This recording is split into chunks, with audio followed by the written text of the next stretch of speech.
There's some new rumors going around about the Star Wars Sequel Trilogy and the Star Wars universe in general that I'd like to discuss. I'd like to talk about the validity of these, what they actually are, and the possibility of Disney actually wiping the sequel trilogy from canon. And now, before you think that I am in support of this because I hate these movies, I actually am apparently the one person on planet Earth who doesn't hate the sequel trilogy. I guess those theaters were just packed full of me. I mean, I know I'm a big guy, but I didn't know I could fill that many theaters. And regardless, there's a lot of people that don't like these movies. I'm actually going to get into, though, why, as someone who likes these movies generally, I don't love all of them at all, I would be okay with this and what this means. Because this new rumor comes from, it's a YouTube channel, Doomcock Overlord DVD. I know, it's a silly name, but he has a lot of supporters. He does a lot of quality work on YouTube that people enjoy, and he has talked a bit about Star Wars in the past. What I do think is interesting is that from a lot of different places that I've seen, people are very much in support of this or against it. Over on Cosmic Book News, they sort of use the fact that he supplied, that this YouTube creator supplied these leaks about the ending of the Skywalker saga as support for why this could happen. But if you actually look into the leaks, this is spoiler warning for things that didn't happen at the end of Star Wars Episode 9. None of those leaks were actually true for the most part. If we look at them, the leaks that were provided by both 4chan and this creator back then, or at least reported on, were things like Rey arrives at the planet Exegol where the Emperor is attached to his life support chair. Okay? And that they talk. That's all stuff that everybody knows is already in the movies. So now we sort of get into stuff that really isn't. There's going to be a little bit here that is and isn't. So if you haven't seen this movie, I'm just warning you. The one other thing that was here was that Rey was his granddaughter. However, at the same time, there are a ton of things here that didn't actually happen. He says that the original Sheev that was killed, Sheev Palpatine, was a clone, and that he was just out all the whole time, not there. He says that he knew Vader would turn on him completely, so he created clones to hide that from happening. That all the Knights of Rens are clones. Then a younger Emperor would walk in, played by Matt Smith. That didn't happen at all. So it doesn't. None of this really happens. There's little bits that do, but most of this didn't happen at all. The Emperor has an Order 67, which he does, but, at the same time, that's partially true because he does have the Star Destroyers the Star Destroyers rise out of the ground, out of the water. There are things in here that were true, but most of it wasn't at all. Especially the part of Leia, Lando, and Chewie dying. And so that's why I want to say I don't think these rumors have validity. I don't really think that there was a reason to think this. At the same time, I actually would be okay with it happening. And so let's take a look at what I mean by that. Because he actually talks about how in Season 4, Episode 13 of Rebels, which is a world between worlds, there was this whole concept of the Veil of the Force, which is this mystical dimension that connects all of time and space. And these would essentially be used to get into the multiverse of Star Wars, to actually talk about different timelines and different things happening in some realities that didn't happen in others, which I do think is a very interesting idea. What I don't really understand is where all this is coming from, because he talks a bit about how he's received confirmation from 2 additional sources claiming that this is spot on, that Lucasfilm realizes they have a massive problem on their hands, which I am sure they have to realize. There's no way they don't. The community is very split on these movies, and actually the fan community is split even between people who like them. It's very divisive in terms of the sequel trilogy. So I do think that that's an interesting point, because there's no way they couldn't realize that. And they realize they have a massive problem, and the Star Wars franchise is all but dead. I don't know about that. Despite how many people hate it, it still sells gangbusters. And despite Kathleen Kennedy's hatred of this idea, Lucasfilm is preparing to render the sequel trilogy null and void. At the same time, though, this wouldn't actually nullify it, because the events of Force Awakens, Last Jedi, and Rise of Skywalker would be removed from canon, but isolated in their own alternate timeline and regarded as an Elseworlds-like installment under the label of Star Wars Legends. So you'd also be introducing the idea that Star Wars Legends all happened in their own universes with this. Otherwise, you can't slap that title on here. It wouldn't make any sense for some of Star Wars Legends to have happened and some of it not to have if we're now introducing the multiverse. And essentially, you would create a multiverse so that the Disney trilogy would be its own thing, and then you would have a reset so that you would actually be able to really just kind of go your own way and I guess start over again from 6 if you wanted to. Apparently, Kathleen Kennedy hates this idea, if this is to be believed. It would ruin the sequel trilogy. I guess that's sort of what Kathleen Kennedy thinks. However, a lot of people already do think that. So I'm looking at cosmicbooknews.com for this. Obviously, I will link all these in the description below. But to quote some of this regarding how they would undo it, Emperor Palpatine had a room on the second Death Star called the Room of Mirrors. The mirrors were created by the Emperor prior to the Death Star through the dark side using ancient Sith rituals.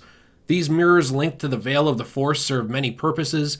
Using them, Palpatine could manipulate the Force in many ways to further his aims. For example, the use of the mirrors allowed him to cloud the Jedi Council to conceal himself and his dark apprentices from the Jedi and from Force sensitives that followed their fall. Using the mirrors allowed Palpatine to access the awesome powers of the Veil of the Force.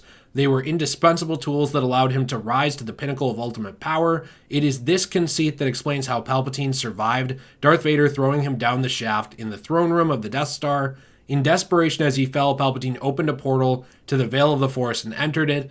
This explains why Palpatine is in such a damaged state in The Rise of Skywalker, as transporting himself into the Veil without the aid of the mirrors drained him and damaged him severely. Essentially, then you would go on to talk about how he got to Exegol, and then you would use this Veil of Mirrors to reset the universe, as the Veil is a mystical dimension where all times collide, and that the Disney Star Wars trilogy would consign to its own alternate timeline forever as Palpatine enters the Veil and never gets back to Exegol.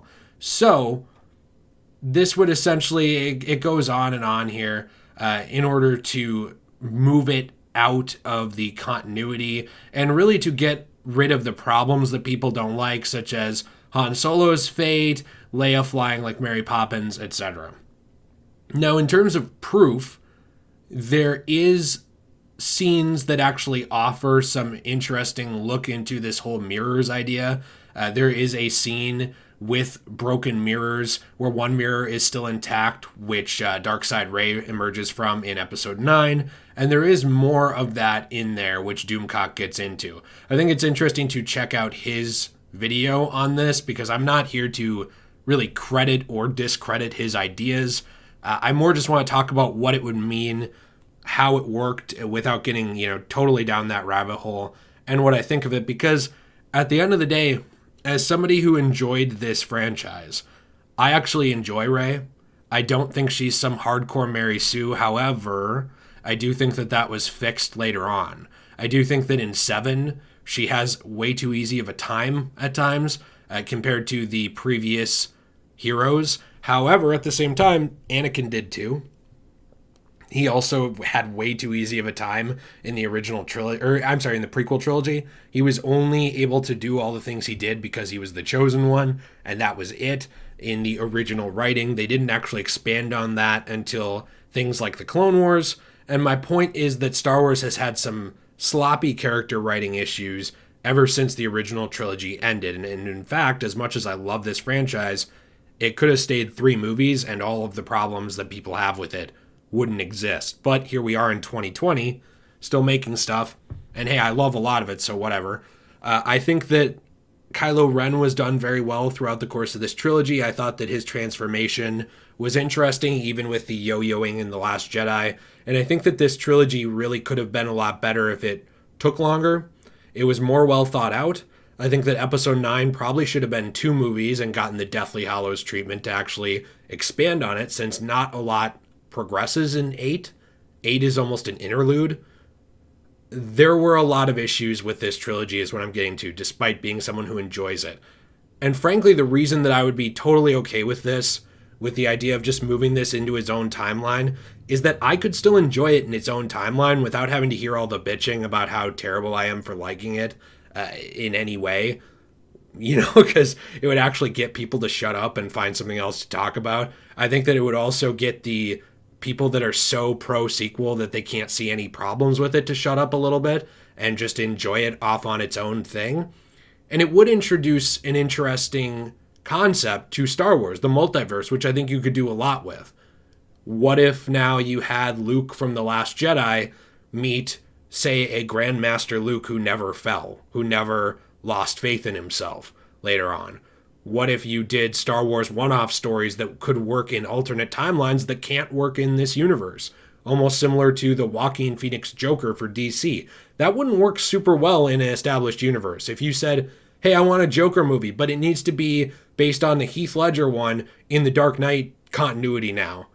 There's not a lot of creative freedom to actually do that super well, especially without messing up that interpretation of the character. And that's something that we did see with Solo. As much as I had fun with Solo, it's not a perfect movie. It's a bumpy ride, and it has some issues. It's more like Fast and Furious in outer space than it is Star Wars. And I think that some of those stories would work much better not having to be tied to something. I think that this would actually just be a win for Disney if they decided to do it. But the problem with it is that it would possibly make people lose faith in the Star Wars universe. And what I mean by that is that people will look at Star Wars movies coming out and think, will they just decanonize this in 5 years? Oh, will they just pull this to a different universe if it's not everything they want it to be? I don't know. I think that Disney is at a weird spot with this franchise. They have made missteps. They've made mistakes. They've also done some really good stuff in terms of finishing the Clone Wars. I think that Rebels was done very well after the first season. I think Rogue One is a very good movie. I don't know. That's the problem, is that I think they've backed themselves into a corner where people are so divided on Star Wars that no matter what they do, ultimately it's going to piss people off. So anyways, I wonder what your thoughts are in the well, not in the description. Please don't edit that. In the comments down below. Let me know what you're thinking about this idea. Would you like these movies set off in their own universe, where it's in that universe, say 1 through 6, and then 7, 8, 9 happened, and then you can see a different universe with events following 6? Would you like them to stay as the only canon universe, no multiverse, just one? Let me know what you're thinking, because I'm interested to see and your reasoning on it. And hey, be sure to check out the other videos that I will link in the end screen here. The Let's Play channel is in the description down below, along with Patreon, Reddit, Instagram, Twitter, Discord, where you can join a whole wholesome family of people with different viewpoints and ideas who enjoy all this stuff. And I'll see you in the next one. Have a great day. And hey, you know what? No matter what Star Wars you like, and no matter how you debate it, try to be nice to each other. That's the whole point of everything. I'll see you in the next one.